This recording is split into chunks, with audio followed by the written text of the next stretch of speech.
주일은 교회력으로 대림절 첫 번째 주일입니다. 교회력으로는 새해를 시작하는 첫날이지요. 교회력은 세상의 달력보다 항상 한 달 정도가 앞섭니다. 그 이유가 무엇일까요? 그 이유는 우리의 신앙이 바로 예수 그리스도부터 시작되어 예수 그리스도로 끝을 맺기 때문입니다. 우리는 예수님을 믿어 구원받아 하나님의 자녀가 되었지요. 그분으로 인하여 우리는 또한 세상 그 끝날에 영원한 세상으로 이어져고 나아갈 것을 믿습니다. 바로 그것 때문에 교회력은 예수님의 탄생 그리고 예수님으로 시작되어지는 것입니다. 그래서 예수님이 이 땅에 오심을 우리는 기억하고 다시 오실 예수님을 기다리며 우리는 이 대림절 기간 동안 우리의 신앙을 뒤돌아보셔야 합니다. 우리를 위하여 하나님과 동등됨을 취하지 아니하시고 예수님은 도리어 종의 형체를 가지사 사람의 모양으로 이 땅 가운데 오셨습니다. 바로 우리를 구원하기 위하여 이 땅에 오셨지요. 그리고 또한 주님은 다시 오실 것을 약속하셨습니다. 십자가에서 우리의 모든 죄의 저주를 감당하며 죽으셨지만 부활하셨고 승천하신 뒤에 다시 오실 것이다 라고 우리에게 분명히 약속하셨습니다. 그분은 심판주가 되어주셔서 이 땅을 심판하기 위하여 다시 오실 것입니다. 그러므로 이 대림절은 우리를 위하여 이 땅에 오신 예수님을 기억하며 감사하고 또 다시 오실 것을 약속하신 그분의 약속을 붙잡고 그분을 사모하며 그분을 기다리는 귀한 기간이 되시기를 주님의 이름으로 축원을 드립니다. 우리가 다시 오실 구원자 예수 그리스도 그분을 기다리듯 바로 아주 오래전부터 메시아를 기다렸던 사람들이 있었습니다. 그들은 예수님이 이 땅에 오기 전부터 예수님을 기다린 이들이지요. 하나님께서는 바로 예레미야를 통하여 바로 이 메시아의 탄생을 예고하시고 그분이 어떻게 사역하실 것을 보여주신 것과 같습니다. 이 예언은 오늘 우리가 읽은 이 본문은 평안한 시대 그 시기 가운데 주신 것이 아닙니다. 예레미야는 주전 627년부터 약 587년에 이르기까지 40년 동안 선지자의 그 활동을 하며 이 남유다를 향하여 하나님 말씀을 선포하였지요. 너희는 돌아오고 또 돌아오고 하나님 말씀에 순종하여 바벨론에 포로되는 것을 두려워하지 말고 그 기간을 지내라 라고 선언하였지만 남유다 백성들은 또 그 남유다 왕은 그의 말을 결코 듣지 않았습니다. 그렇게 남유다는 죄악이 극에 달하였기 때문에 하나님은 바벨론을 들어 이 남유다를 심판하며 그 수도인 예루살렘을 무너뜨리고 바로 그 성전을 완전히 무너뜨리려고 결정하셨습니다. 그렇다면 그들의 죄악은 무엇이었을까요? 이스라엘이 가나안 땅을 정복하기 전에 이미 그 땅에 있던 족속들에게는 신화가 있었습니다. 즉 그들이 섬기는 우상에 대한 이야기들이 있었다라는 것이죠. 우리는 바알 신에 대해서는 잘 알고 있습니다. 또 아세라에 대해서는 들어봤지요.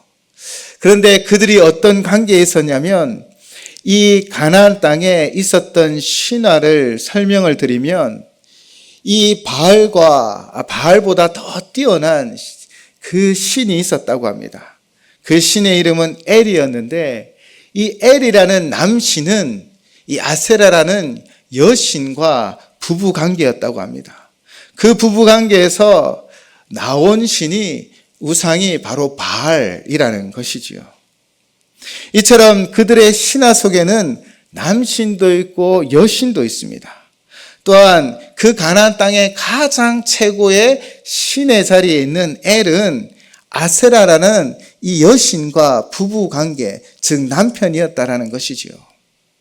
이 사상이 점차 이스라엘 백성들에게 스며들어왔던 것입니다. 그래서 이스라엘 백성들은요, 여호와가 가장 높은 신이라면 그 시대의 그 가나안 땅의 엘 신과 같이 아내 나 여신이 있어야 되지 않느냐라는 잘못된 사상을 가지기 시작했고요. 결국 므낫세 왕 때에 아세라 우상을 예루살렘에 세우는 죄를 범하기 시작합니다.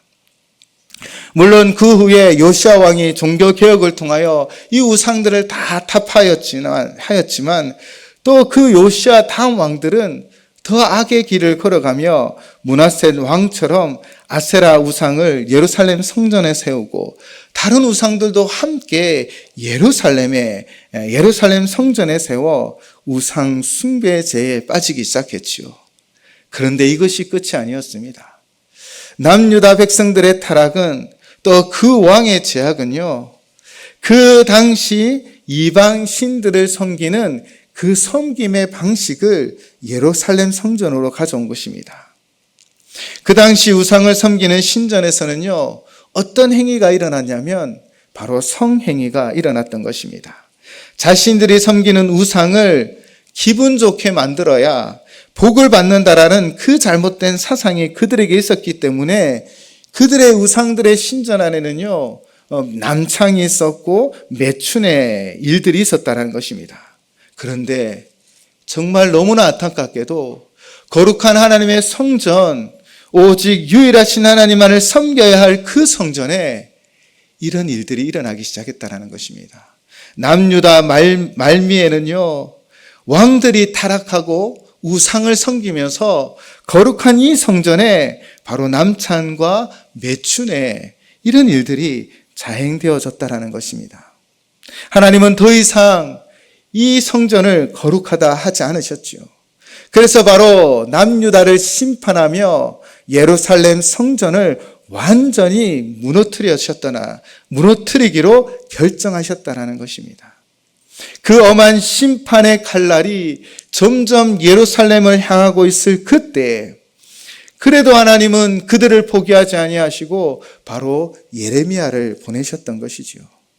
예레미야를 통하여 그들의 죄를 고발하고 돌아오라 말씀하며 너희는 이 죄악 가운데 징계를 받아 바벨론에서 70년의 세월을 견뎌야 한다라고 선언하였지만, 그러나 남유다 왕과 남유다 백성들은 이 바른 말에 귀를 기울이지 않습니다.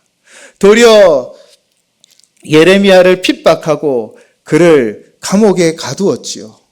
바로 궁중의 뜰 안에 있는 감옥에 그를 가두었습니다. 오늘 33장은 이런 배경 속에 있습니다. 그리고 이 33장은 32장과 같은 배경 속에 있는데요. 32장 1절에는 이렇게 표현합니다. 남유다의 마지막 왕 시드기야, 그때에 바벨론 군대가 예루살렘을 에워쌌습니다. 그런 어려운 시기에 예레미야는 도리어 왕의 궁중에 있는 시위대들에 갇혀있는 신세였다라는 것이지요. 마지막 그 칼날이 점점 남유다를 예루살렘을 주워오고 있는 그 순간에도 이 이스라엘, 이 남유다의 백성들 왕은 이 예레미야의 말은 듣지 않고 도리어 그를 가두었던 것입니다. 그리고 33장도 동일합니다. 33장 1절에는 여호와의 말씀이 그에게 두 번째 임하였다라고 말하고 있습니다. 바로 그가 감옥에 갇히고 있는 그 순간에 하나님은 다시 한번 예레미야를 통하여 하나님 말씀을 선포하고 있죠. 오늘 선포되어지는 33장의 말씀을 조금 요약하여 설명을 드리면, 그들이 죄악 가운데 무너지고 바벨론이 그 주위를 둘러싸며 그 칼날이 예루살렘 성전을 향할 그때에도 하나님은 그들에게 경고하시고 돌아오라고 말씀하십니다. 그래서 33장 1절로 3절로 너는 내게 부르짖으라 라고 말하고 있습니다. 하나님의 크고 은밀한 일을 보여주겠다라고 약속하고 있는 것입니다. 하나님을 찾고 부르짖는 자에게 하나님은 응답해 주시겠다라고 말씀하고 있는 것이죠. 또한 4절에서 9절까지는 예루살렘의 회복의 약속을 하고 있습니다. 비록 그들의 악행으로 말미암아 하나님은 그들을 향한 얼굴을 가리셨지만, 그리고 이 성을 돌보지 않겠다고 말씀하고 있지만, 그러나 하나님은 결국 70년의 세월이 지나면 이 예루살렘을 치료하고 다시 평안케 하며 풍성하게 하실 것을 약속하고 계신 것입니다. 또한 유다와 이스라엘의 모든 포로들이 돌아오겠다라고 말씀하고 있죠. 그리고 10절에서 13절엔 황폐한 땅의 회복을 말합니다. 모든 것이 무너져 들짐승이 주인이 된 땅이지만 그러나 하나님이 그 땅을 회복시켜 다시 거리에 기쁨이 넘치고 즐거운 소리가 나며 목자들은 양떼를 돌보는 평화로운 땅이 될 것을 선언하고 있는 것이지요. 그리고 오늘 본문 14절로부터 진정한 회복의 예언을 이야기하고 있는 것입니다. 바로 의로운 공의로운 가지, 그 가지를 통하여 하나님의 공의와 정의가 성취되어지는 그날 바로 메시아가 이 땅에 올 것이다 라고 선포하기 시작한 것입니다. 이처럼 하나님은 절체절명의 위기 가운데 있는 남유다에게 하나님의 회복의 약속을 선포하시면서 또한 장차 메시아를 통하여 하나님의 약속이 그 선한 말이 이루어질 것을 선언하고 있는 것입니다. 오늘 본문 14절 말씀입니다. 여호와의 말씀이라 보라 내가 이스라엘 집과 유다 집에 대하여 일러준 선한 말을 성취할 날이 이르리라. 바로 그들을 향한 교회, 그들을 향한 선한 뜻을 이룰 그 날을 이루어 갈 것이다. 바로 그때가 올 것이다. 그때가 언제입니까? 이 말은 단순히 남유다의 회복만을 이야기하는 것이 아닙니다. 오늘 14절을 보시면 이스라엘 집과 유다의 집이라고 말하고 있죠. 이미 북이스라엘은 아수르에 의하여 완전히 무너졌습니다. 뿔뿔이 흩어졌습니다. 그런 이스라엘 집도 그리고 이제 곧 하나님의 심판 가운데 무너질 이 유다의 집도 하나님이 전해준 이 선한 말이 성취되어진 즉 이스라엘 전체가 회복을 입는 그 때가 있을 것이다 라고 말하고 있는 것입니다. 그렇다면 선한 말은 무엇을 말하는 것일까요? 이 선한 말은 가까운 시기로는 지금 시대들에 갇혀있는 예레미야에게 주셨던 회복의 메시지이지요. 70년의 그 포로 시간이 지나고 나면 이 예루살렘 땅이 다시 회복을 입고 다시 성전이 세워질 것이고 다시 거리와 또 거리에는 기쁨의 소리가 넘쳐날 것을 이루어질 것이다 라고 말하고 있는 것입니다. 그러나 이 말씀, 이 선한 말씀의 분명한 의미는 우리가 15절에서 또한 찾아볼 수 있습니다. 바로 이 말씀의 성취인 것이죠. 15절 말씀입니다. 그날 그때에 내가 다윗에게서 한 공의로운 가지가 나게 하리니 그가 이 땅에 정의와 공의를 실행할 것이라. 아멘. 바로 하나님의 때에 공의로운 한 가지를 이 땅 가운데 일으켜 나게 하실 것이다 라고 말하고 있습니다. 그 공의란 가지가 누구이십니까? 바로 예수 그리스도이시죠. 예수님은 공의로우신 분이십니다. 의로운 분이십니다. 그 이유가 무엇입니까? 예수님이 이 땅에 죄인 인간의 모습으로 입고 오셨지만 그러나 그분은 하나님이 만드신 인간이 번성하도록 만드신 방법으로 오신 것이 아닙니다. 부부가 남편과 아내 사이에서 예수님이 나신 것이 아니라 바로 성령님의 깊은 능력 가운데 잉태되어 남자를 알지 못하는 바로 마리아를 통하여 이 땅에 성육신 하셨다라는 것이지요. 그러므로 예수님은 죄가 없으십니다. 예수님은 의로움 그 자체인 것이지요. 만약 예수님이 죄가 있다면 그분의 십자가의 사건은 자신의 죄로 말미암아 그 죄로 무너지는 저주의 사건이었을 것입니다. 스스로의 죄로 말미암아 징계의 사건이 되어져 버린 것입니다. 그러나 주님은 공의로운 가지로 나셨기에 죄가 없으신 분이시기에 이 땅에 오셔서 하나님의 정의와 공의를 이루어 갔을 수 있었다라는 것이지요. 바로 이 세상을 향한 하나님의 공의와 정의를 충족시키십니다. 인류는 아담의 죄로 말미암아 죄 아래에 있게 되고 모든 사람은 원죄를 가지고 태어나 살아갑니다. 이 죄로 말미암아 우리는 끊임없는 죄의 유혹과 죄 가운데 살아가고 있는 것이지요. 이들을 향한 하나님의 사랑은 이들을 살리는 것입니다. 구원하는 것입니다. 그래서 만약 하나님이 그 사랑으로 택한 그의 백성을 긍휼히 여겨 죄의 문제를 해결하지 아니하고 그냥 구원해 버린다면 여러분, 이것은 하나님의 성품인 공의를 이루지 못하는 것입니다. 죄가 있기 때문에 죄는 반드시 그 대가를 치루어야 하나님의 공의가 바르게 세워지는 것이지요. 그래서 예수님이 이 땅에 성육신하셨고 죄가 없으신 예수님이 바로 십자가를 지심으로 그 모든 우리의 죄를 그 십자가에서 해결해 주셨다라는 것입니다. 그러므로 하나님의 공의가 충족되어진 것이지요. 그래서 십자가는 하나님의 정의와 공의인 것입니다. 바로 예수 그리스도, 그분이 공의로운 한 가지로 이 땅에 나셨고 이 땅에 오셨습니다. 그리고 죄가 없으신 그분이 십자가에서 우리의 모든 죄를 대신 대가를 치르고 죽으시고 부활하심으로 하나님의 공의와 정의를 이루어 가셨고 그분으로 인하여 우리 모두는 구원받은 하나님의 백성이 되어졌음을 믿습니다. 바로 이 15절은 예수 그리스도의 그 나심이 이 하나님의 공의와 정의를 충족하는 그 십자가의 사건으로 우리를 온전히 구하는 구원의 역사의 시작임을 우리에게 분명히 말씀하고 있는 것입니다. 그리고 이제 16절의 말씀의 성취가 이루어질 것입니다. 16절 말씀 우리 함께 봉독하도록 하겠습니다. 그날에 유다가 구원을 받겠고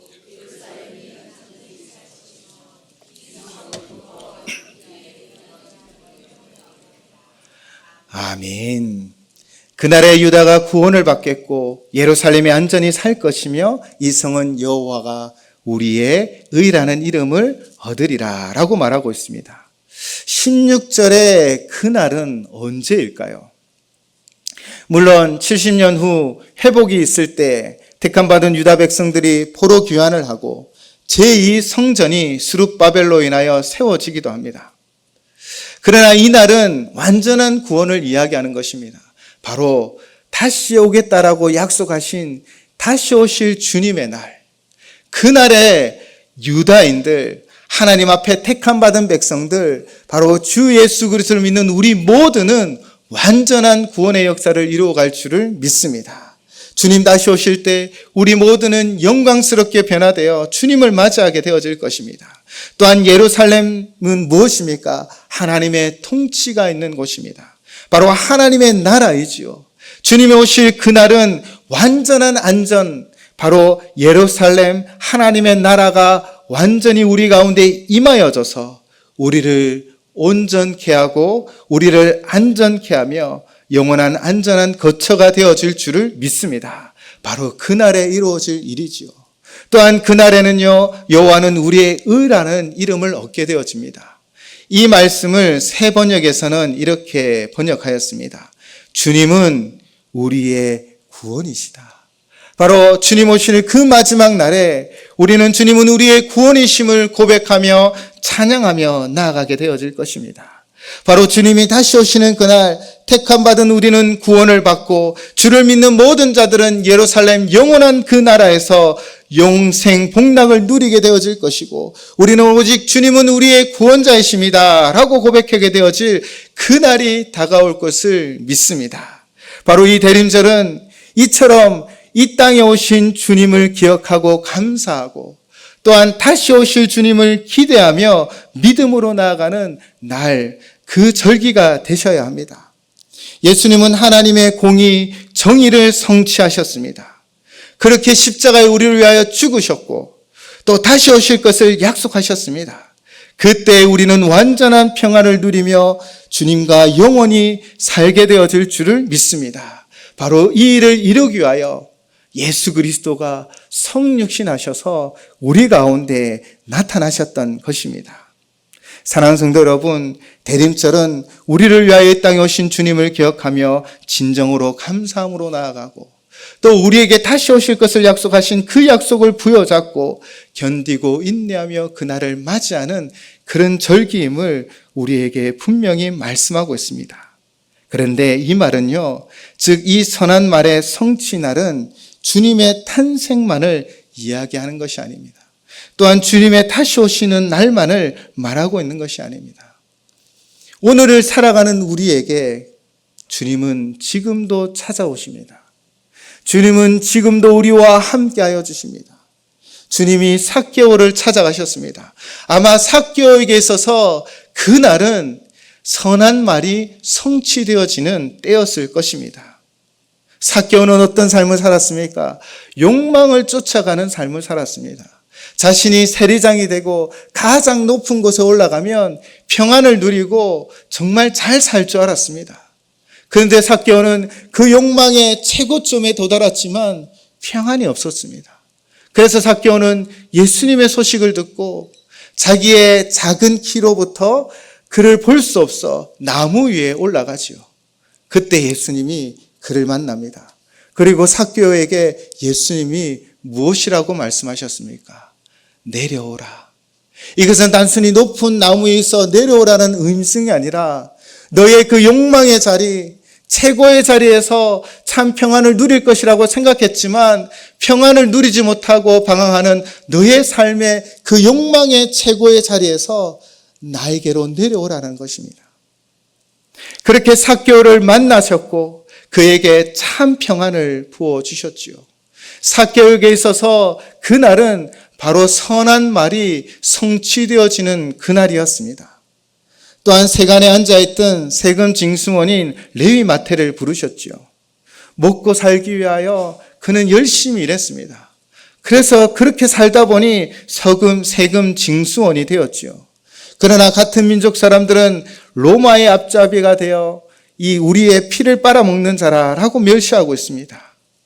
자신은 그냥 열심히 살아왔는데 나는 어디로 가야 할지 무엇을 해야 될지 몰라 그냥 난간에 앉아있던 그 레위 마태를 예수님이 만나 부르십니다. 너는 나를 따르라. 그 레위 마태에게 있어서 선한 말의 성취의 날은 바로 그 시간이었던 것입니다. 밤새 수고하고 애써서 아무것도 잡지 못한 베드로에게 주님은 찾아가셨습니다. 열심히 수고했습니다. 그는 이 갈릴리 바다에 많은 것을 알고 있는 어부였죠. 그러나 밤새도록 수고하고 애쓰고 게으르지 아니하고 열심히 일했는데 아무런 소득이 없는 거예요.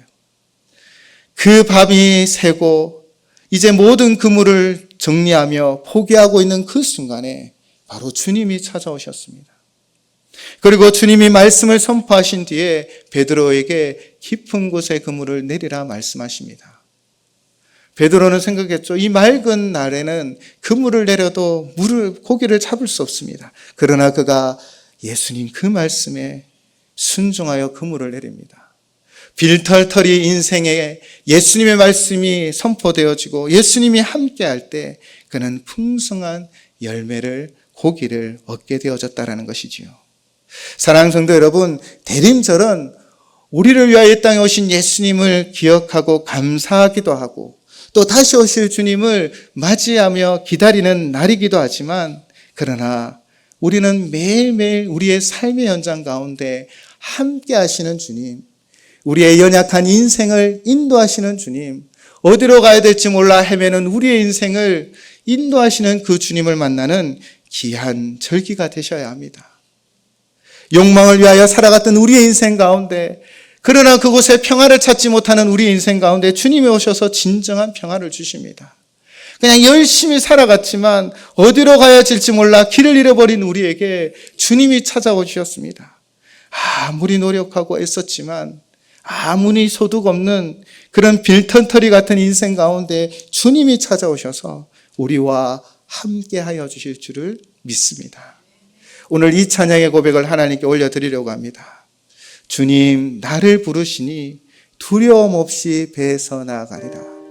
주님 나를 부르시니 주님 내게 오라시니 주님 보고 계시기에 의심치 않고 바다를 걸어가리라. 주님 보고 계시기에 주님 여기 계시기에 주님 여기 계시기에 이 깊은 바다가 반석이 되고 주님 여기 계시기에 반석 위를 내가 걸어가리라.